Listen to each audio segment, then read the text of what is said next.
Office போக மனசே வரமாட்டேங்குது என்று அவன் சொல்லவும், அடடா, அப்படியெல்லாம் சொல்லக்கூடாது. நீங்க ஆபீஸ்க்கு போயிட்டு உங்க வேலையை நீங்க நல்லபடியா முடிச்சிட்டு வந்தாதானே எல்லாமே சந்தோஷமா இருக்கும். நீங்க கிளம்புங்க, நான் உங்களுக்கு டிஃபன் எடுத்து வைக்கிறேன். நீங்க வாங்க, என் செல்ல புருஷன் இல்ல என்று அவள் கொஞ்சி கொண்டு சொல்லவும், சரி ஓகே, நான் போய் குளிச்சுட்டு வரேன், நீ எனக்கு டிஃபன் எடுத்து வை என்று சொல்லி அப்படியே பேசிவிட்டு அவள் கீழே சென்று, அத்தை, சதீஷ் ஏதோ ஆபீஸ்ல சின்ன வேலை இருக்குன்னு சொன்னாரு, அவரு ஆபீஸ்க்கு போறேன்னு சொன்னாரு, அவருக்கு டிஃபன் மட்டும் அரேஞ்ச் பண்ணி வச்சிட்டோம்னா சாப்பிட்டுட்டு கிளம்புறேன்னு சொன்னாரு என்று சொல்லவும், அப்படியாமா, எல்லாமே ரெடியா தான் இருக்கு, அவன் வந்தானா சாப்பிட்டுட்டு கிளம்பிடுவான்.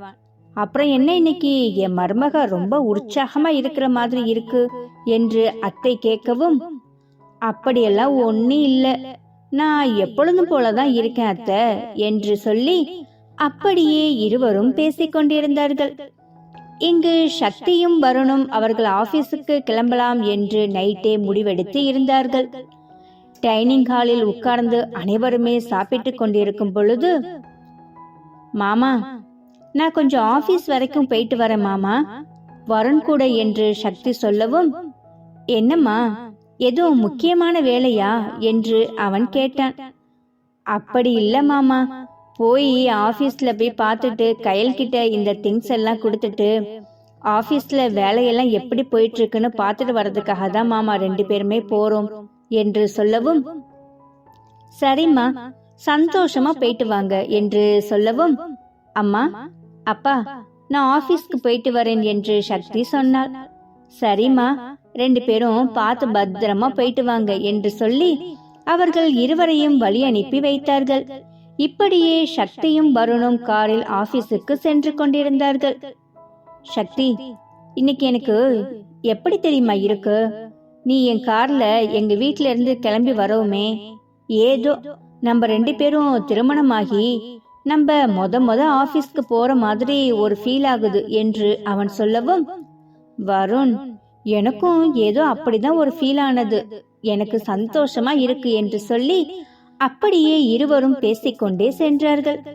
ஆபீஸுக்கு சென்று அடையுமே இருவரும் காரை விட்டு இறங்கி காரை பார்க்கிங் செய்துவிட்டு இருவருமே ஒன்றாக ஆபீஸுக்குள் நுழைந்தார்கள். இவர்கள் இருவரும் ஒன்றாக வருவதை பார்த்த அனைவருக்கும் இவர்கள் ஏதோ திருமணம் செய்து இருவரும் ஒன்றாக வருகிறார்கள் என்று அங்கு உள்ளவர்கள் நினைத்து கொண்டு அப்படியே அவர்களை பார்த்து கொண்டிருந்தார்கள். அப்பொழுது கயல் சக்தியை பார்த்து விட்டாள். சக்தி என்று கயல் கூப்பிடவுமே உடனே சக்தி, வருண், நான் போய் கேண்டீன்ல என்ன ஏதுன்னு பார்த்துட்டு வரேன், நீங்க உங்களுடைய கேபினுக்கு போய் வேலையை பாருங்க, நான் இங்க வேலையை முடிச்சிட்டேனா உங்ககிட்ட சொல்றேன், நம்ம வீட்டுக்கு கிளம்பலாம் என்று அவள் சொன்னாள். சரி சக்தி என்று சொல்லிவிட்டு அவன் அவனுடைய கேபினுக்கு சென்றான். இங்கே இவள் கேண்டீனுக்கு சென்று கயலையும் கோமதியையும் பார்த்து அவள் ஊரிலிருந்து கொண்டு வந்த திங்ஸை அவளிடம் கொடுத்து அப்படியே அவர்கள் பேசிக்கொண்டிருந்தார்கள். என்னம்மா சக்தி, அக்காவோட கல்யாணம் நல்லபடியா முடிஞ்சிச்சா என்று சொல்லி அவர்கள் பேசிக்கொண்டு விட்டு பின்பு அங்கு நடந்த அனைத்து விஷயத்தையுமே அவர்களிடம் சொல்லவும் அவர்களுக்கு மிகவும் அதிர்ச்சியாகி போகிவிட்டது. என்னது, இவ்வளோ விஷயம் நடந்திருக்கா? நான் தான் சொன்னேன்ல சக்தி, அவன் சரியான முரட, பாத்தியா என்ன மாதிரியான வேலையை பார்த்திருக்கான் என்று கோமதி சொல்லவும், அக்கா, அது ஒரு பக்கம் நடந்துச்சுன்னா நேத்து ஒரு விஷயம் நடந்துச்சு பாருங்க என்று அவள் சொன்னாள். என்ன சக்தி என்று அவர்கள் இருவரும் கேட்கவும் குணா வந்து அவர்களிடம் மன்னிப்பு கேட்டது என்று அனைத்து விஷயத்தையுமே சொல்லவும் கோமதிக்கும் கயலுக்கும் மிகவும் அதிர்ச்சியாகிவிட்டது. அக்கா, என்னாச்சுக்கா என்று சக்தி கேட்கவும், இல்ல சக்தி, இவ்வளோ பிரச்சனை நடந்திருக்கே, அந்த நேரத்துல நம்ம ஸ்வேதாவோட மனசு எப்படி இருந்திருக்கும் என்று அவள் நினைத்தாள். அக்கா, ரொம்ப பயந்துதான் போயிருந்தா, அவளை நான் ஒரு நிலைமைக்கு கொண்டு வருவதுக்கு நான் போதும்னு ஆயிட்டேன் என்று சொல்லி இப்படியே அவர்கள் பேசிக்கொண்டிருந்தார்கள். சரிக்கா, நான் வந்து ரொம்ப நேரமாச்சு, ஒரு காப்பி கொடுங்க, அதை கொண்டு போய் வருண் கிட்ட கொடுத்துட்டு அவருக்கு வேலை முடிஞ்சிச்சான்னு நாங்க கிளம்புறோம் என்று சொல்லவும், என்ன சக்தி, இன்னைக்கு நீ வேலைக்கு வரலையா? நீ சும்மா எங்களை பார்த்துட்டு போறதுக்காக தான் வந்தியா என்று அவர்கள் கேட்டார்கள். ஆமா, பார்த்துட்டு போறதுக்காக தான் வந்தேன். நான் இன்னும் 2 நாள்ல நம்மளுடைய ஸ்வேதாவோட ரிசப்ஷன் இருக்குல்ல, அதெல்லாம் முடிச்சிட்டு தான் நான் வேலைக்கு வருவேன் என்று அவள் சொல்லவும், சரிம்மா, நீ பார்த்து பத்திரமா போ என்று அவர்கள் சொன்னார்கள். அக்கா, கயல், நீங்க 2 பேரும் மறக்காம அக்காவோட ரிசப்ஷனுக்கு வந்துடணும், சரியா? நான் எங்க ஏதுன்னு உங்களுக்கு சொல்லிட்டேன்ல, நீங்க கண்டிப்பா அங்க வந்துடணும் என்று சொல்லி அவர்கள் அப்படியே பேசிவிட்டு அங்கிருந்து காப்பியை வாங்கி கொண்டு வருண் கேபினுக்கு சென்றாள். எக்ஸ்கியூஸ் மீ என்று அவள் சொல்லவும், ஏய் சக்தி, நீயா? வா வா என்று அவன் சொன்னான். என்ன சார், ஒரு வழியா வேலையெல்லாம் முடிச்சிட்டீங்களா என்று அவள் கேட்கவும், இதோ பண்ணிக்கிட்டே இருக்கேன், இன்னும் கொஞ்சம்தான். என்னுடைய காதலி எனக்கு காப்பி கொண்டுட்டு வந்துட்டாங்களே, அந்த காப்பியை நான் குடிச்சே ஆகணும் என்று சொல்லி அந்த காப்பியை வாங்கி குடித்துக்கொண்டு இருவரும் சிரித்து கொண்டும் அப்படியே பேசிக் கொண்டிருந்தார்கள். அப்பொழுது ஒரு குரல் எக்ஸ்கியூஸ் மீ என்று கேட்டது. யார் என்று பார்க்கும்போது அது ரம்யாவாக இருக்கவும், வாங்க ரம்யா என்று வருண் சொன்னான். நீங்க இப்பதான் வந்தீங்களா? நான் நம்ம ஆபீஸ் விஷயமா கொஞ்சம் வெளியில போயிருந்தேன். நீங்க வரீங்கன்னு சொல்லியிருந்தா நான் அப்புறமா கூட போயிருந்திருப்பேன் சார். சாரி சார் என்று சொல்லவும், பரவாயில்ல ரம்யா, நாங்க ஆபீஸ்க்கு வரணும்னு சொல்லி வரல, சும்மா அப்படியே வந்தோம். சரி, ஆபீஸையும் அப்படியே பார்த்துட்டு போகலான்னு வந்தோம். சரி, ஒர்க்கெல்லாம் எப்படி போயிட்டு இருக்கு என்று அவன் கேட்கவும், சார், ஒர்க்கு எல்லாமே நல்லபடியா போயிட்டு இருக்கு. அப்புறமா நம்ம ஒரு ப்ராஜெக்ட்ல சைன் பண்ணணும் இல்லைங்களா? அந்த ப்ராஜெக்டோட மெயின் ஹெட் எல்லாருமே நாளைக்கு நம்மளுடைய ஆபீஸ் வந்து பாக்குறதுக்கு வராங்க. அப்ப நீங்களும் இங்க இருக்கணும் சார், அதனால நாளைக்கு கொஞ்சம் சீக்கிரமா வந்துருங்க என்று சொல்லவும், அப்படியா, நாளைக்கு ஆபீஸ்க்கு வரணுமா? சக்தி, நாளைக்கு தானே ஸ்வேதாவோட ரிசப்ஷன் இல்ல, நாளைக்கு ஈவினிங் ஸ்வேதாவோட ரிசப்ஷன், அதனால நம்ம ஆபீஸ்க்கு வந்துட்டு கூட நம்ம ரிசப்ஷனுக்கு போகலாம், ஒன்னும் பிரச்சனை இல்லை என்று அவள் சொல்லவும், சார், அவங்க காலையில 10 மணிக்கெல்லாம் வந்துருவாங்க, நம்ம ஒரு 1 ஹவர்ல முடிச்சிட்டு கூட கிளம்பலாம் நீங்க என்று அவள் சொல்லவும், அப்பனா ஓகே, நீங்க மற்ற விஷயங்களை அரேஞ்ச் பண்ணுங்க, நான் காலையில 10 மணிக்கெல்லாம் ஆபீஸ் வந்துடுறேன் என்று சொல்லி அப்படியே பேசிக்கொண்டிருந்தார்கள். ஆனால் வருணுக்கு நாளைக்கு ஒரு பேரதிர்ச்சியான ஒரு விஷயம் காத்து கொண்டிருந்தது. அப்பொழுது சக்தியும் வருணும் ஒருவரை ஒருவர் பார்த்து கொண்டு சிரித்து கொண்டும் அவர்கள் பேசிக் கொண்டிருப்பதை பார்த்த ரம்யா, அச்சச்சோ, இவரோட கேரக்டரை நம்மளால புரிஞ்சிக்கவே முடியாதுப்பா, இவரோட கேரக்டர் பத்தி நம்ம நினைச்சா நம்மளுக்கு தான் தலை சுத்தும், எப்படிதான் இந்த பொண்ணு இவருடைய கேரக்டரை புரிஞ்சு நடந்துக்குதோ தெரியல. சரி, அது அவங்களோட பாடு, நம்ம போய் வேலையை பார்க்கலாம் என்று ரம்யா நினைத்து கொண்டு அப்படியே அவளுடைய வேலையை பார்க்க சென்று விட்டார். என்ன வருண், இப்பெல்லாம் ரம்யா ரொம்ப சின்சியரா வேலை செய்யறாங்க போல என்று அவன் கேட்கவும், ஆமாம், நீ ஊருக்கு போயிருந்தப்ப வாங்கின டோஸ் அப்படி, அதனால அவங்க சின்சியரா தானே வேலை செய்வாங்க என்று சொல்லி அப்படியே அவர்கள் பேசிக்கொண்டு விட்டு பிறகு அங்கிருந்து வீட்டுக்கு கிளம்பினார்கள். வீட்டுக்கு கிளம்பி மதிய உணவை சாப்பிட்டு விட்டு அப்படியே அனைவரும் அமர்ந்து பேசிக்கொண்டு விட்டு அன்றைய பொழுது அவர்கள் அனைவருக்கும் மிகவும் நன்றாக இருந்தது. அங்கே ஸ்வேதா மதியம் அனைத்து வேலைகளையும் முடித்துவிட்டு அப்படியே அவள் டிவி பார்த்து கொண்டிருந்தாள். அப்பொழுது சதீஷ் அவள் அருகில் வந்து, என்ன ஸ்வேதா, டிவி பாக்குறியா என்று கேட்டான். ஆமா, என்ன விஷயம் என்று அவள் கேட்கவும், இல்ல உன்கிட்ட ஒன்னு கேட்கணும் என்று சொல்லவும், என்ன கேட்க போறீங்க என்று அவள் கேட்க, ஒன்னு இல்ல, அது வந்து என்று சொல்லவும், என்ன விஷயம் சதீஷ், சொல்லுங்க என்று அவள் கேட்கவும், ஒன்னு இல்ல, நம்ம ஹனிமூன் போகலான்னு சொன்னல, அந்த விஷயமா நான் ஒரு முடிவெடுத்திருக்கேன் என்று சொல்லவும், அப்படியா, எங்க போறதா முடிவெடுத்திருக்கீங்க என்று அவள் கேட்டாள். நல்லா பனிக்குற்ற மாதிரி இடமா போகணும்னு பார்த்தேன். இப்ப உள்ள சுச்சுவேஷன்ல ஒன்னு காஷ்மீர் போகணும், இல்லாட்டினா மணாலி போகணும், அப்படி இல்லைன்னா சுவிட்சர்லாந்து தான் போகணும்.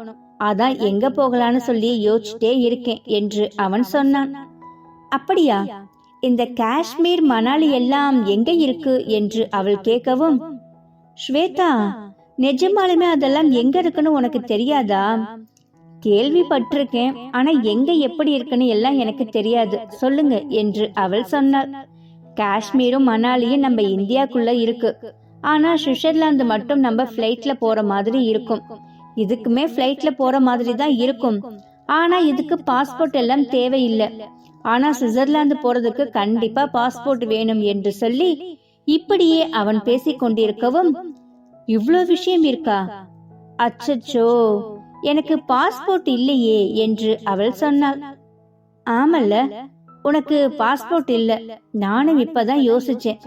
சரி, அது என்ன ஏதுங்கிறத நான் அப்புறமா பாத்துக்கிறேன். இப்ப எனக்கு உன் மடியில படுக்கணும் போல ஆசையா இருக்கு என்று அவன் சொன்னான். என்னங்க சின்ன பிள்ளையாட்ட அடம்பிடிக்கிறீங்க என்று அவள் கேட்கவும், இல்ல, எனக்கு உன் மடியில படுத்துட்டு அப்படியே நீ என் தலையை கோதி விட்டுக்கிட்டு அப்படியே உன்னை பார்த்துக்கிட்டே அப்படியே முத்தம் கொடுத்துக்கிட்டே உன்னை ரசிச்சுக்கிட்டே இருக்கணும்னு எனக்கு தோணுது என்று அவன் சொல்லவும், அது சரி, இத்தனை நாளும் இதைதானே பண்ணிட்டு இருக்கீங்க, இன்னைக்கு மட்டும் என்னமோ புதுசா பண்ற போற மாதிரி சொல்லிட்டு இருக்கீங்க என்று அவள் கேட்கவும், தெரியல ஸ்வேதா, நீ ஒவ்வொரு நாளும் ஒவ்வொரு மாதிரி இருக்க. என்னுடைய ஸ்வேதா ஒவ்வொரு நாளும் அழகு கூடிக்கொண்டே தான் போகுது. அதனாலதான் என்னவோ எனக்கு உன் மேல அப்படியெல்லாம் தோணுது போல என்று அவன் சொல்லவும், அது சரி என்று அவர்கள் பேசிக்கொண்டு விட்டு டிவியை ஆஃப் செய்துவிட்டு அவர்கள் கீழே ஹாலுக்கு சென்றார்கள். ஸ்வேதா, நம்ம ஹனிமூன் போற விஷயத்த பத்தி நான் அப்பா கிட்டையும் அம்மா கிட்டையும் பேச போறேன், சரியா? உன்கிட்ட கேட்டா நீ எதுவும் சொல்லாத, அமைதியா இரு. நான் தானே உன்னை கூட்டிட்டு போறேன்னு சொன்னேன். நான் எதுவா இருந்தாலும் பேசிக்கிறேன் என்று அவன் சொல்லவும், சரி என்று சொல்லிக்கொண்டே இருவரும் கீழே சென்றார்கள். கீழே சென்றவுடன், என்னம்மா இப்பதான் கீழே வர மனசு வந்துச்சா என்று அம்மா கேட்கவும், அத்தை, டிவி பார்த்துட்டு இருந்தேனா, அப்படியே அதை பார்த்துட்டே உட்கார்ந்துட்டேன் அத்தை. என்னத்த, முக்கியமான விஷயமா என்று அவள் கேட்கவும், ஒன்னு இல்ல, நீ கீழே வருவீங்களே ஆளை காணோம் என்று கேட்டேம்மா, மற்றபடி வேற ஒண்ணு இல்லை என்று சொல்லி அவர்கள் அப்படியே பேசிக்கொண்டிருந்தார்கள். அப்பொழுது சதீஷ், அப்பா, உங்ககிட்ட ஒரு முக்கியமான விஷயம்பா என்று அவன் சொன்னான். என்னடா, என்ன விஷயம் என்று கேட்கவும், இல்ல, நானும் ஸ்வேதாவும் ஹனிமூன் போகலான்னு சொல்லி பிளான் பண்ணி இருக்கோம்பா, அதான் உங்ககிட்ட அந்த விஷயத்த சொல்லலாம் என்று அவன் சொல்லவும், நல்ல விஷயம்தான், போயிட்டு வாங்க. என் மருமகளை கூட்டிக்கிட்டு எந்த ஃபாரின் கண்ட்ரிக்கு போகலான்னு இருக்க என்று கேட்கவும், அப்படிதான் நானும் நினைச்சேன். ஆனா ஸ்வேதா கிட்ட பாஸ்போர்ட் இல்லாதனால ஃபாரின் போக முடியுமான்னு தெரியல. அதனால நம்ம இந்தியாவுக்குள்ள இருக்கிற ஏதாச்சும் ஒரு இடத்துக்கு கூட்டிட்டு போயிட்டு வரலான்னு இருக்கேன் என்று சொல்லவும், அப்படியா, என் மருமக கிட்ட இன்னும் பாஸ்போர்ட் இல்லையா? சீக்கிரமா என் மருமகளுக்கு பாஸ்போர்ட் எடு. இப்ப நீங்க ஹனிமூன் போகணும்னு ஆசைப்பட்டுட்டீங்க, அதனால இப்போதைக்கு நீங்க இந்தியாக்குள்ள எங்கேயாச்சும் போய் பார்த்துட்டு வாங்க. பாஸ்போர்ட் எல்லாம் வந்ததுக்கு அப்புறமா என் மருமகளை கூட்டிக்கிட்டு ஃபாரின் ட்ரிப் போயிட்டு வா என்று அப்பா சொல்லவும், அப்பா, ரொம்ப தேங்க்ஸ்பா என்று அவன் சொன்னான். உடனே, ஏண்டா அப்பா கிட்ட மட்டும்தான் கேப்பியா? இங்க அம்மானு ஒருத்தி இருக்கேன், என்கிட்ட கேட்க மாட்டியா என்று சதீஷின் அம்மா கேட்கவும், அம்மா, உங்ககிட்ட கேட்காம யாராச்சும் இருப்பாங்களா? நீ எப்பவுமே எனக்கு சப்போர்ட் பண்ணி தான் பேசுவ. அது இல்லாம இப்ப உனக்கு மருமகளா வந்ததுல இருந்து மருமக பேசுறத மட்டும்தான் நீ கேட்ப. அதனாலதான் உன்கிட்ட அப்புறமா கேட்கலான்னு இருந்தேன். இப்ப சொல்லுமா, நானும் உன் மருமகளும் ஹனிமூன் போயிட்டு வரட்டுமா என்று அவன் கேட்கவும், சந்தோஷமா போயிட்டு வாங்க, எனக்கு எந்த பிரச்சனையும் இல்லை என்று சொல்லி அப்படியே அவர்கள் பேசிக்கொண்டு அன்று இரவு உணவை சாப்பிட்டு விட்டு அவர்கள் உறங்குவதற்கு சென்று விட்டார்கள். அறைக்கு சென்ற பிறகு ஸ்வேதா இரவு உடையை மாற்றிக்கொண்டு வந்த பிறகு, ஸ்வேதா, நான் கூட அப்பாவும் அம்மாவும் ஹனிமூன் போறோம்னு சொல்லவுமே இப்பெல்லாம் எதுக்குன்னு கேட்பாங்கன்னு நினைச்சேன். ஆனா பரவாயில்ல, அவங்க போயிட்டு வாங்கன்னு சொல்லிட்டாங்க. எனக்கு ரொம்ப ஜாலியா இருக்கு தெரியுமா என்று அவன் சொல்லவும், எனக்கும் தாங்க. அத்தையும் மாமாவும் ஏதாச்சும் சொல்லுவாங்களான்னு பார்த்தா மாமா ஃபாரின் போயிட்டு வாங்கன்னு சொல்றாரு. எனக்கு சந்தோஷமா இருக்கு தெரியுமா. நான் இப்படி ஒரு வாழ்க்கைய வாழ்வேன்னு நினைச்சு கூட பார்த்ததே இல்ல. ஆனா கடவுள் எனக்கு ரொம்ப பெரிய வாழ்க்கையை கொடுத்திருக்காரு. அதுக்கு அவருக்கு நன்றி சொல்லியே ஆகணும் என்று சொல்லி அவள் அப்படியே பேசிக் கொண்டிருக்கவும், உடனே சதீஷ் அவள் பக்கத்தில் வந்து அவள் கையை பிடித்து தன்னுடைய கன்னத்தில் வைத்துக்கொண்டு, இங்க பாரு ஸ்வேதா, நீ என்னுடைய பொண்டாட்டி, நான் உன்னுடைய புருஷன். நீ என்னவெல்லாம் ஆசைப்படுறியோ அதெல்லாம் செய்வதற்குத்தான் நான் இருக்கேன். இனிமேல் எதுக்குமே கவலைப்படக்கூடாது. எந்த விஷயமா இருந்தாலும் என்கிட்ட கேளு, செய்யறதுக்கு நான் ரெடியா இருக்கேன், சரியா என்று அவன் சொல்லவும், உடனே ஸ்வேதா அவன் பக்கத்தில் வந்து, இந்த மாதிரி கணவன் கிடைக்க நான் ரொம்ப கொடுத்து வச்சிருக்கணும். எல்லா பொண்ணுமே தன்னுடைய புருஷன் அப்படி இருக்கணும் இப்படி இருக்கணும்னு ஆசைப்படுவாங்க. நானும் அப்படிதான் ஆசைப்பட்டேன். ஆனா நான் ஆசைப்பட்டதை விட கடவுள் எனக்கு அதிகமாவே கொடுத்திருக்கார் என்று சொல்லி அவர்கள் இருவரும் அப்படியே பேசிக் கொண்டிருந்தார்கள். உடனே ஸ்வேதா, இங்க வாயே என்று அவன் கூப்பிடவும் அவள் அருகில் செல்லவும், ஸ்வேதா எங்க இந்த சந்தோஷத்துல எனக்கு ஒரு முத்தம் கொடு என்று சொல்லவும், அவளும் எதுவும் சொல்லாமல் அவன் கன்னத்தில் முத்தத்தை பதித்துவிட்டு I love you so much என்று சொன்னாள். உடனே அவனும் அவள் கன்னத்தில் ஒரு முத்தத்தை பதித்துவிட்டு இவனும் ஐ லவ் யூ சோ மச் என்று சொல்லி இப்படியே இருவரும் மாறி மாறி அவர்களுடைய காதலை பரிமாறிக்கொண்டிருந்தார்கள். ஸ்வேதா, இன்னைக்கு நான் ரொம்ப சந்தோஷமா இருக்கேன். ஆனா இந்த சந்தோஷத்தை இப்படியே கொண்டாடக்கூடாது, இன்னும் ஸ்பெஷலா கொண்டாடணும் என்று சொல்லி அப்படியே இருவரும் பேசிக்கொண்டு விட்டு சிறிது நேரம் விளையாடி கொண்டு விட்டு அப்படியே அன்று இரவு அவர்கள் ஹனிமூன் செல்லலாம் என்று சொன்ன வார்த்தையை நினைத்து அப்படியே உறங்கினார்கள். அவர்கள் மிக விரைவில் ஹனிமூன் செல்ல போகிறோம் என்று சந்தோஷமும் அவர்களுக்குள் இருந்தது. இப்படியே அவர்கள் உறங்கிய பிறகு அடுத்த நாள் காலை பொழுது விடியவுமே அனைவரும் எழுந்து அவரவர்கள் வேலையை பார்த்து கொண்டிருந்தார்கள்.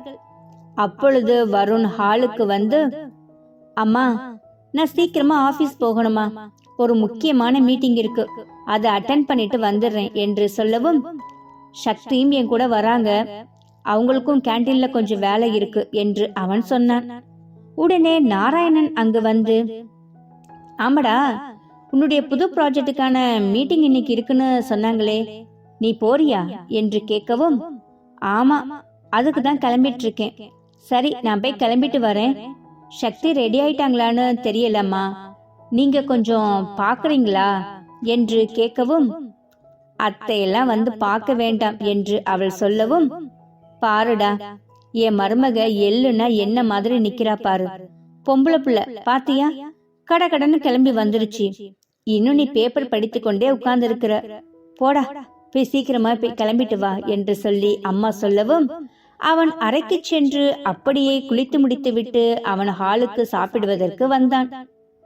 அம்மா பாத்தீங்களா, நானும் சீக்கிரமா கிளம்பி வந்துட்டேன் என்று சொல்லவும், டேய் குளிச்சியா இல்லையா, இவ்வளோ சீக்கிரமா கிளம்பி வந்துட்ட என்று கேட்கவும், அம்மா யாராச்சும் குளிக்காம இருப்பாங்களா, போங்கம்மா நான் குளிச்சுட்டு தான் வந்தேன் என்று அவன் சொல்லவும், இதை கேட்டுக்கொண்டிருந்த சக்தி அப்படியே சிரித்து கொண்டிருந்தாள். என்ன சக்தி, எங்க அம்மா சொல்ற விஷயம் உனக்கு சிரிக்கிற மாதிரி இருக்கா, ஓகே ஓகே சிரிங்க சிரிங்க என்று சொல்லி அப்படியே அவர்கள் அனைவரும் சிரித்து கொண்டும் விளையாடி கொண்டும் அவர்கள் அன்று காலை உணவை சாப்பிட்டு விட்டு வருணும் சக்தியும் ஆபீஸுக்கு கிளம்பி வந்தார்கள். ஆபீஸுக்கு கிளம்பி வந்த பிறகு சக்தி அவளுடைய கேண்டீன் வேலையை பார்க்க சென்றார். இங்கே இவனுக்கு மீட்டிங் இருக்கு என்று சொல்லவுமே அந்த மீட்டிங்கை அட்டென்ட் செய்வதற்கு இவன் சென்று விட்டான். அங்கு வந்த ரம்யா, சார் உங்களுக்கு எல்லாமே நான் அரேஞ்ச் பண்ணிட்டேன், இன்னும் ஒரு 5 நிமிஷத்துல அவங்க எல்லாருமே வந்துருவாங்க, வந்ததுக்கு அப்புறமா நம்ம மீட்டிங் நல்லபடியா முடிச்சிடலாம், அந்த ப்ராஜெக்டுக்கு ஆல்ரெடி நம்ம சைன் பண்ணதுதான், அதோட டீட்டெயில்ஸ் மட்டும் இப்ப நம்ம காமிக்கிற மாதிரி இருக்கும், மற்றபடி ஒண்ணு இல்லை என்று சொல்லி அவனுடைய கேபினில் அந்த விஷயங்கள் அனைத்தையுமே கேட்டுக்கொண்டிருந்தாள். ஓகே ரம்யா, அவங்க வந்துட்டாங்கன்னா எனக்கு இன்ஃபார்ம் பண்ணுங்க, நான் மீட்டிங் ஹாலுக்கு வரேன் என்று சொல்லி அவன் அவனுடைய வேலையை பார்த்து கொண்டிருந்தான். இங்கு ரம்யா வெளியே வரவும் அவர்கள் அனைவரும் வரவுமே சரியாக இருந்தது. அவர்கள் அனைவருமே ரிசீவர் பண்ணி அவள் மீட்டிங் நடக்கும் ஹாலில் அமர வைத்துவிட்டு இங்கு வருண் கேபினுக்கு வந்து, சார், அவங்க எல்லாருமே வந்துட்டாங்க, நீங்க வரலாம் என்று சொல்லவும் ரம்யாவும் வருணும் அந்த கேபினுக்கு சென்றார்கள். அந்த ஆபீஸ் ரூமுக்கு சென்று அவனுடைய சீட்டில் அமர்ந்து கொண்டு அனைவருக்கும் வெல்கம் பண்ணி கொண்டிருக்கும் பொழுது அவனுக்கு அங்கு ஒரு பெரும் அதிர்ச்சி காத்து கொண்டிருந்தது. அந்த அதிர்ச்சியான விஷயத்தை அவன் எப்படி தாங்கிக் கொள்ள போகிறான் என்று அவனுக்கே தெரியவில்லை. அந்த நபரை அவன் பார்க்கவுமே அவனுக்கு என்ன சொல்வது, என்ன பேசுவது என்று ஒன்றுமே புரியவில்லை. ஒரு நிமிடம் அவர்கள் கொண்டு வந்த அந்த ஃபைல் அனைத்தையுமே அவன் பார்த்து கொண்டிருப்பது போலவே அவன் பார்த்து கொண்டிருந்தான். ஆனால் அந்த நபர் அவனுடைய மூளைக்கு வந்து சென்றது அவர்களை பார்க்க அவனுக்கு ஏதோ போல் இருந்தது. எப்படி இந்த மீட்டிங்கை நல்லபடியா முடிக்க போகிறோம் என்கின்ற பயமும் அவனுக்குள் இருந்தது. பல கோடி ரூபாய் ப்ராஜெக்ட் அல்லவா, அதனால அவனுடைய மனதை ஒருநிலைப்படுத்திக் கொண்டு அந்த நபரை பற்றி அவன் நினைக்காமல் அவன் அப்படியே முழுவதுமாக அவன் தன்னுடைய வேலையில் மும்பரமாக்கி கொண்டான். பிறகு அந்த மீட்டிங்கை நல்லபடியாக முடித்துவிட்டு அவன் அப்படியே அமைதியாக உட்கார்ந்திருந்தான். அந்த நபர் வருணை பார்த்ததுமே அவர்களுக்குள் என்னமோ போல் ஆகிவிட்டது. வருணிடம் பேசலாம் என்று அவள் முயற்சி செய்தாள். வருண் அவளிடம் பேசாமல் அவன் தடை போட்டுவிட்டு அவன் கேபினுக்கு சென்று விட்டான். ஆனால் அந்த நபரை பார்த்ததுமே அவனுக்கு என்னமோ போல்தான் இருந்தது. இனிமேல் இவர்களை அடிக்கடி பார்க்க நேரிடுமோ என்கின்ற அச்சம் அவனுக்குள் இருந்தது. அப்படியே அவன் யாரை பார்த்தான்? அவன் அந்த நபரை பார்க்கவும் ஏன் அப்படி ஆனான்? அந்த நபர் யார் என்று அவன் மனம் கேட்டுக்கொண்டே இருந்தது. அது வேறு யாரும் இல்லை, அவனை உயிருக்குயிராக காதலித்து இவன் உயிரை அவள் என்று நினைத்து கொண்டிருந்த பிறகு இவனை வேண்டாம் என்று சொல்லிவிட்டு சென்ற அந்த ஷாகித்யா தான் அவன் பார்த்தான். ஷாகித்யாவை பார்க்கவுமே அவனுடைய உள் உணர்வு இவள் எங்கே என்று கேட்டது. அவளை பார்க்கவுமே அவனுடைய மனம் ஒரு நிலை இல்லை, இவள் எங்கே இங்கு என்று தான் கேட்டது. அவனுடைய வேலை அவன் செய்வதற்கு சில தடமாற்றமும் அவனுக்கு தோன்றியது. பிறகு அவன் தன்னை ஒருநிலைப்படுத்திக் கொண்டு அவளுக்கும் எனக்கும் இருந்த உறவு எப்பயோ முடிந்து போய்விட்டது என்று அவனை சமாதானப்படுத்திக் கொண்டு பிறகு அந்த மீட்டிங்கை நல்லபடியாக முடித்தான் வருண். என்றும் கூட அவள் அவனிடம் பேச வந்தப்ப கூட அவன் முகம் கொடுத்து கூட பேசாமல் அங்கிருந்து நகர்ந்து விட்டான். இது அனைத்தையுமே ரம்யா பார்த்து கொண்டேதான் இருந்தாள். என்னது, அந்த மேடம் சார் கிட்ட பேச வராங்க, ஆனா அவங்க கிட்ட முகம் கொடுத்து கூட பேசாம போறாரு. இப்படி இருந்தா இந்த மீட்டிங் எப்படி சக்சஸ் ஆகும்? அவங்க தானே இந்த ப்ராஜெக்டுக்கு இன்வெஸ்ட்மெண்ட் என்று அவள் நினைக்கவும் உடனே சார் என்று அவள் சொன்னாள். என்ன ரம்யா? இல்ல ஷாகித்யா மேம் உங்ககிட்ட ஏதோ பேச வராங்க, நீங்க அவங்க கிட்ட எதுவுமே பேசாம போறீங்க என்று சொல்லவும் நான் கொஞ்சம் அப்புறமா பேசுறேன் ரம்யா, எனக்கு இப்ப தலை வலிக்குது, நான் கொஞ்சம் கேபின்ல இருக்கேன் என்று சொல்லிவிட்டு அவன் அவனுடைய அறைக்கு சென்று விட்டான். ஷாகித்யா ஒரு அறையில் அமர வைத்து விட்டு ரம்யா அவளுக்கு காபி எடுத்து கொண்டு போய் கொடுத்தாள். மேடம், இந்தாங்க காஃபி குடிங்க, நான் டீட்டெயில்ஸ் எல்லாமே உங்களுக்கு சொல்றேன். சாருக்கு தலைவலிக்குதுன்னு சொல்றாரு, பாவம் அவரை நம்ம டிஸ்டர்ப் பண்ண வேண்டாம் என்று சொல்லி அவள் அனைத்து டீட்டெயில்ஸுமே அவளிடம் சொன்னாள். மேடம், இந்த டீட்டெயில்ஸ் எல்லாம் உங்களுக்கு ஓகேனா? நான் எல்லாத்தையுமே மெயில் பண்ணிடுறேன் மேடம் என்று ரம்யா சொல்லவும், ஓகே ரம்யா, நீங்க எனக்கு எல்லாமே மெயில் பண்ணிருங்க என்று ஷாகித்யா சொன்னார். ஓகே என்று சொல்லிவிட்டு அப்படியே ஷாகித்யாவை பார்த்து கொண்டிருந்தாள் ரம்யா. என்ன ரம்யா அப்படி பாக்குறீங்க என்று கேட்கவும், இல்ல, எங்க சார் யாருக்கிட்டையும் இப்படி எல்லாம் முகம் கொடுத்து பேசாம போனதே கிடையாது. நீங்க வலிய சார்கிட்ட பேச போனப்ப கூட சார மூஞ்சி திருப்பிக்கிட்டு போனாரு. ஆனா என்ன காரணம் என்று தெரியவில்லை. என்ன காரணமா இருக்கு மேடம், உங்களுக்கு தெரியுமா என்று அவள் கேட்கவுமே உடனே ஷாகித்யா அவளுடைய பழைய நினைவுகளை அவள் கிளறி பார்த்தாள். அவன் இவளை உயிருக்குயிராக காதலித்தது, இவள் அவளை ஏமாற்றியது, அவன் பழைய காதலனுடன் அவன் ஒன்றாக இருந்தது, இப்படி என்று அனைத்து விஷயங்களையும் அவள் நினைத்து பார்த்து, என்னன்னு சொல்றது ரம்யா, அதெல்லாம் பழைய நினைவுகள். அதெல்லாம் நினைச்சு பார்த்தா நம்மளுக்கு கவலை தான் மிஞ்சும். நான் தான் என்னுடைய நல்ல வாழ்க்கையை விட்டுட்டு ஒரு நரகத்துல போய் விழுந்துட்டு இப்பதான் கொஞ்சமா ரிலீஸ் ஆகி வந்திருக்கேன். திரும்பவும் அந்த நரகத்தை பத்தி நினைக்கிறதுக்கு எனக்கு மனசு இல்ல. அதை பத்தி இப்போதைக்கு எதுவுமே பேச வேணாமே என்று அவள் சொல்லவும், என்னாச்சு மேடம், என்ன நரகம் அப்படி இப்படின்னு சொல்றீங்க, எனக்கு ஒண்ணுமே புரியல என்று ரம்யா கேட்கவும், ரம்யா, இந்த ப்ராஜெக்ட் விஷயமா நம்ம நிறைய வாட்டி இங்க பார்க்க வேண்டியது பேச வேண்டியது தான் இருக்கும். இப்ப எதுவுமே கேட்காதீங்க, நான் இதற்கான பதில் எல்லாம் உங்களுக்கு சொல்றேன். இப்ப நீங்க எனக்கு இந்த டீட்டெயில்ஸ் மட்டும் மெயில் பண்ணிருங்க. நான் நாளைக்கு வந்து எல்லாத்தையுமே கலெக்ட் பண்ணிக்கிறேன். நீங்க உங்க சார் கிட்ட நான் கிளம்புறேன்னு மட்டும் சொல்லிருங்க என்று சொல்லிவிட்டு அவள் அங்கிருந்து சென்றாள். அவள் அங்கிருந்து சென்ற உடனே, என்னாச்சு, ஏதேதோ சொல்றாங்க, எனக்கு ஒண்ணுமே புரியல. ஒருவேளை நம்ம வருண் சாரும் சாகித்யா மேடமும் ஒருத்தவங்களுக்கு ஒருத்தவங்க முன்னாடியே தெரிஞ்சவங்களா இருப்பாங்களோ? என்னவா இருக்கும், ஏதுவா இருக்கும் என்று அவள் மண்டையை போட்டு குடைந்து கொண்டிருந்தாள். எங்க இந்த சாரோட நினைப்பு வந்தாலே நமக்கு தலை வலிக்கிறது தான் மிச்சம். அவருடைய கேரக்டரையும் புரிஞ்சுக்க முடியல, அவரை அடுத்தவங்க கிட்ட எப்படி பழகுவாருங்கிறது நம்மளால புரிஞ்சுக்கவே முடியல. ஐயோ வேணாம்ப்பா, அத பத்தி நினைக்க வேண்டாம். நம்ம அந்த மேடம் சொன்னதுக்கு அப்புறமாவே நம்ம அதெல்லாம் கேட்டு தெரிஞ்சுக்கலாம். இப்ப அவங்க சொன்ன விஷயத்த மட்டும் சார்கிட்ட சொல்லிட்டு நம்மளுடைய வேலையை பார்க்கலாம் என்று சொல்லிவிட்டு வருணின் அறைக்கு சென்று, எக்ஸ்கியூஸ் மீ சார் என்று சொன்னார். வாங்க ரம்யா என்று வருண் சொல்லவும், சார், நான் சாகித்யா மேம் கிட்ட எல்லா டீட்டெயிலுமே சொல்லிட்டேன். அவங்க எல்லா டீட்டெயிலுமே அவங்களுக்கு மெயில் பண்ண சொல்லிட்டாங்க. இப்ப அவங்க கிளம்பிட்டாங்க. நாளைக்கு வந்து மற்றதெல்லாம் கலெக்ட் பண்ணிக்கிறேன்னு சொல்லி இருக்காங்க என்று அவள் சொல்லவும், ரம்யா, அவங்களுக்கு டீட்டெயில்ஸ் எல்லாமே மெயில் பண்ணியிருக்கீங்க, எதுக்காக அவங்க நம்ம ஆஃபீஸ்க்கு வரணும் என்று கேட்கவும், 1 வீக்குக்கு இங்க உள்ள ப்ராஜெக்டோட டீட்டெயில்ஸ் எல்லாமே நான் தான் சார் அவங்களுக்கு சொல்லணும். அதனால 1 வீக் அவங்க இங்க வந்துதான் ஆகணும் என்று அவள் சொல்லவும், அப்படியா, வெறும் 1 வீக் மட்டும் தானே என்று அவன் கேட்டான். ஆமா சார், 1 வீக் வந்து இங்க எல்லாமே அவங்க கத்துக்கிட்டு அப்புறமா அவங்களுடைய ஆபீஸ்ல மற்ற டீட்டெயில்ஸ் எல்லாமே அவங்க நம்மளுக்கு கரெக்ட் பண்ணி கொடுப்பாங்க. இதுதான் இந்த ப்ராஜெக்டோட டீட்டெயில்ஸ் என்று அவள் சொல்லவும், ஓகே ரம்யா, அப்போ அந்த சாகித்யா வந்து 1 வீக் இந்த ஆபீஸ்ல வேலை செஞ்சுட்டு போனதுக்கு அப்புறமா நான் ஆபீஸ்க்கு வரேன். எனக்கு ஒரு முக்கியமான வேலை எல்லாம் கொஞ்சம் இருக்கு, நீங்க பாத்துப்பீங்க இல்ல என்று அவன் கேட்கவும், ஓகே சார், ஒன்னும் பிரச்சனை இல்ல, நான் பாத்துக்கிறேன் என்று சொல்லி அப்படியே அவள் சொல்லி முடித்துவிட்டு பிறகு அங்கிருந்து அவள் சென்றாள். என்னது, அவங்க ஒர்க் பண்ண வரேன்னு சொல்றாங்க, ஆனா இவர் 1 வீக் கழிச்சு தான் வருவேன்னு சொல்றாரு, என்னன்னு தெரியல.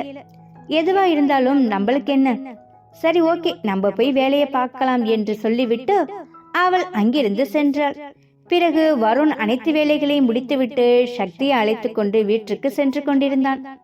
வீட்டிற்கு சென்று கொண்டிருக்கும் பொழுது வருணின் முகம் ஒரு மாதிரியாக இருந்தது.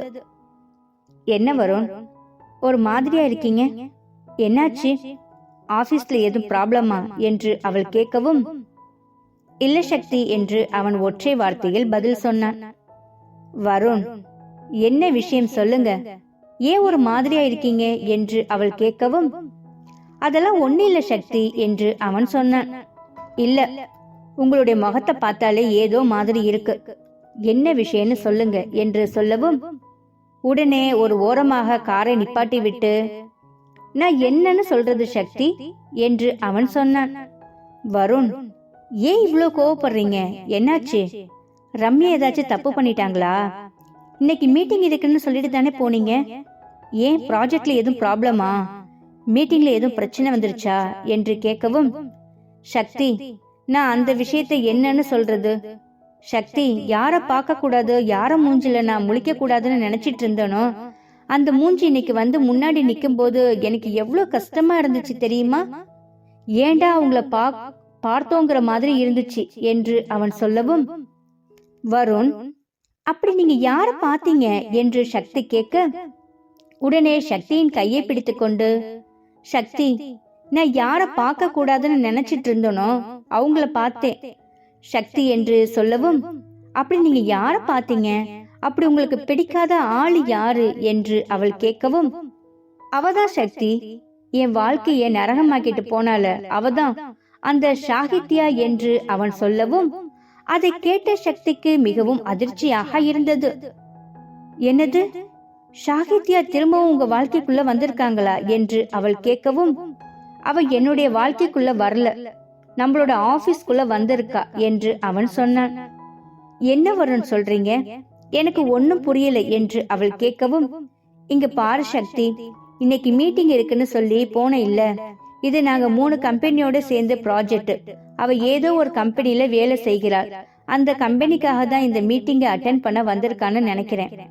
அந்த மீட்டிங்ல அவளை பார்க்கவுமே எனக்கு எப்படி தெரியுமா இருந்துச்சு, என்னுடைய ஹார்ட் பீட் நின்ற மாதிரி இருந்துச்சு.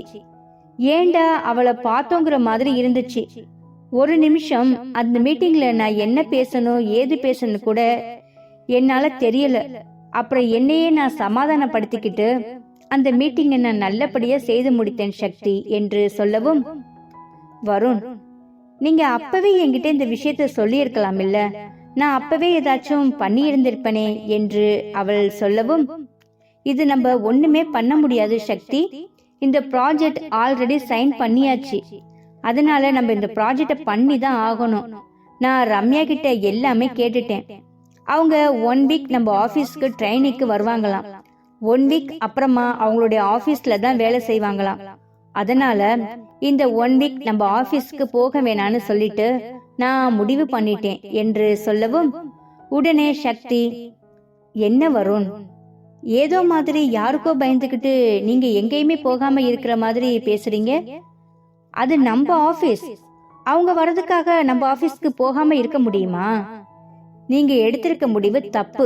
நீங்க அவங்க முன்னாடி நல்லா இருக்கணும்னு தானே நினைச்சீங்க. இப்ப இங்க நல்லா இருக்கீங்க சொல்லிட்டு அவங்க முன்னாடி நீங்க காமிக்கணும். நீங்களும் ஒரு கல்யாணம் பண்ண போறீங்கன்னு சொல்லிட்டு அவங்க கிட்ட காமிக்கணும். அவங்க முன்னாடி நீங்க சந்தோஷமா இருக்கீங்கன்னு. இப்ப நீங்க சந்தோஷமா தான் இருக்கீங்க. சந்தோஷமா இருக்கிறத அவங்க பார்க்கணும். அப்பதான் அவங்களுக்கு ரொம்ப கில்ட்டியா இருக்கும். இப்படி ஒரு மனுஷனை நம்ம ஏமாத்திட்டோமே, இப்படி ஒரு மனுஷனுக்கு நம்ம துரோகம் பண்ணிட்டோமேன்னு அவங்க குற்ற உணர்ச்சியில அவங்க துடிக்கணும். அதுதான் நீங்க அவங்களுக்கு கொடுக்கிற தண்டனை. நீங்க போய் அவங்களுக்கு பயந்துகிட்டு ஆபீஸ்க்கு போகாம இருக்கலாமா? அதெல்லாம் ரொம்ப தப்பு வருண் என்று சக்தி சொல்லவுமே, உடனே சிறிது நேரம் மௌனத்திற்கு பிறகு, சக்தி, இந்த யோசனை எனக்கு இல்லாம போயிருச்சு. நல்ல வேளை இந்த விஷயத்த உன்கிட்ட சொன்னேன். நீ பாத்தியா, நல்ல நேரத்துல ஒரு நல்ல ஐடியா கொடுத்துட்ட. சரி, இதுக்காகவே நம்ம நாளைக்கு ஆபீஸ்க்கு போவோம். நீயும் என் கூட வரணும். உன்னதான் நான் கல்யாணம் பண்ண போறேன்னு சொல்லிட்டு அவளுக்கு காமிக்கணும். நான் எவ்வளவு சந்தோஷமா இருக்கேன்னு சொல்லிட்டு அவ பார்க்கணும். அவ குற்ற உணர்ச்சியில துடிக்கணும். சக்தி, அதை நான் பார்க்கணும் என்று வருண் சொல்லவும், வெரி குட், இப்படிதான் நானும் உங்ககிட்ட சொன்னேன். இப்படிதான் இருக்கணும். நம்ம எந்த தப்பும் பண்ணல வருண். தப்பு பண்ணது எல்லாம் அவங்களே குற்ற உணர்ச்சி இல்லாம உங்க கண்ணு முன்னாடி வந்து நிக்கும் போது தப்பே பண்ணாத நீங்க ஏன் ஓடி ஒளியணும்? ஆபீஸ்க்கு போகாம இருக்கணும். நம்ம நாளைக்கு ஆபீஸ்க்கு போவோம், சரியா? நம்ம அவங்க முன்னாடி நம்ம தான் கல்யாணம் பண்ணிக்க போறோம்னு சொல்லிட்டு காமிப்போம். அவங்க முகம் எப்படி மாறுதுன்னு மட்டும் நீங்க பாருங்களேன் என்று சொல்லி, இப்படியே அவர்கள் பேசிக்கொண்டு வீட்டுக்கு மறுபடியும் காரை எடுத்துக்கொண்டு சென்றார்கள். வரும், நாளைக்கு நம்ம ஆபீஸ் போறதுக்கு கூட அவங்கள கஷ்டப்படுத்துறதுக்கோ இல்ல அவங்கள காயப்படுத்துறதுக்கோ இல்ல. உங்களை கஷ்டப்படுத்திட்டு போனாங்கல்ல, நீங்க நல்லா இருக்க மாட்டீங்க, இப்படி இருந்துருவீங்கன்னு நினைச்சாங்க இல்ல. இப்ப நானும் நல்லாதான் இருக்கேன். நீ என்னை விட்டுட்டு போனதுக்கு அப்புறமா நான் இப்ப ரொம்ப சந்தோஷமா இருக்கேன். எனக்குன்னு ஒரு வாழ்க்கை கிடைச்சிருக்கு. அந்த வாழ்க்கை கூட நான் நிம்மதியா இருக்கேன். நான் உன்கிட்ட காமிக்கிறதுக்காக தான் நம்ம நாளைக்கு போறோம் என்று சொல்லி, அப்படியே இருவரும் சந்தோஷமாக சிரித்து கொண்டும் பேசிக்கொண்டும் சென்றார்கள். இப்படியே வீட்டிற்கு சென்று சிறிது நேரம் ஓய்வெடுத்து விட்டு அனைவருமே ஸ்வேதாவின் ரிசப்ஷனுக்கு செல்ல தயாரானார்கள். அங்கே ஸ்வேதாவின் ரிசப்ஷன் மிக விமர்சையாக நடந்து கொண்டிருந்தது. அங்கு ஸ்வேதாவும் சதீஷும் அவர்களுக்கென்று எடுத்த ஆடையை அணிந்து கொண்டு மிகவும் அழகாக அந்த ரிசப்ஷனில் நின்று கொண்டிருந்தார்கள். ரிசப்ஷனுக்கு வந்த அனைவருமே அவர்களை மிகவும் நன்றாக இருக்கிறது என்று வாழ்த்திவிட்டு, பிறகு சக்தியின் ஊரிலிருந்து வந்திருந்த அனைவருமே அந்த ரிசப்ஷனில் கலந்து கொண்டு அனைவரும் மிகவும் சந்தோஷமாக அவர்கள் அந்த ஃபங்க்ஷனை கொண்டாடி கொண்டிருந்தார்கள். கயலும் கோமதியும் அங்கு வந்து மிகவும் ஆடலும் பாடலும் என்று அந்த ஃபங்க்ஷன் மிகவும் கோலாகலமாக நடந்தது. இப்படியே அன்று ஸ்வேதா சதீஷ் ரிசப்ஷன் மிக விமர்சையாக கொண்டாடிவிட்டு பிறகு அன்று அவர்கள் அவர்களுடைய வீட்டிற்கு சென்று விட்டார்கள். இங்கு வீட்டுக்கு வந்த பிறகு ஸ்வேதாவுக்கும் சதீஷுக்கும் அம்மா திருஷ்டி சுற்றி போட்டுவிட்டு, வந்தவங்க எல்லாரும் கண்ணு என் மக மேலையும் என் மருமக மேலையும் தான் இருக்கு என்று சொல்லி அவர்கள் சுற்றி போட்டார்கள். பிறகு அன்று அனைவருமே மிகவும் அசதியாக இருக்கவும் அவரவர்கள் அவர்களுடைய அறைக்கு சென்று படுத்து விட்டார்கள். இங்கு சக்தியும் வருணும் நாராயணன் என்று அனைவருமே வீட்டுக்கு வந்த பிறகு அவர்களும் மிகவும் அசதியாக இருக்கவும் அவர்களும் அன்று எதுவுமே பேசிக்கொள்ளாமல் வீட்டுக்கு வந்தவுடனே அவர்கள் இரவு உடையை மாற்றிக்கொண்டு ரெஃப்ரெஷ் ஆகிவிட்டு அவர்கள் அனைவருமே உறங்குவதற்கு ஆயத்தமாகிவிட்டார்கள். அன்று இப்படியே ஒவ்வொருவருக்கும் ஒவ்வொரு பிரச்சனையும் சந்தோஷமும் இருக்கவும் அடுத்த நாள் காலை சக்தியும் வருணும் ஆபீஸுக்கு சென்று அந்த சாகித்யாவை சந்திக்கலாம் என்கின்ற முடிவிலேயே அவர்கள் அன்று உறங்கினார்கள். ஹாய் ஃப்ரெண்ட்ஸ், இந்த கதை உங்களுக்கு பிடிச்சிருந்துச்சுன்னா இந்த கதைக்கு ஒரு லைக் அண்ட் ஷேர் கொடுத்துட்டு மறக்காம நம்மளுடைய சேனலை நீங்க சப்ஸ்கிரைப் பண்ணிக்கோங்க. நிறைய பேர் கதையை படிக்கிறீங்க, ஆனா யாருமே ஒரு லைக் அண்ட் ஷேர் கொடுக்கவே மாட்டேங்கிறீங்க, கமெண்ட் பண்ணவே மாட்டேங்கிறீங்க. ப்ளீஸ் நீங்க கொடுக்குற ஒவ்வொரு கமெண்ட்டும் ஒவ்வொரு லைக்கும் தான் எனக்கு பெரிய மோட்டிவேஷன். தேங்க்யூ.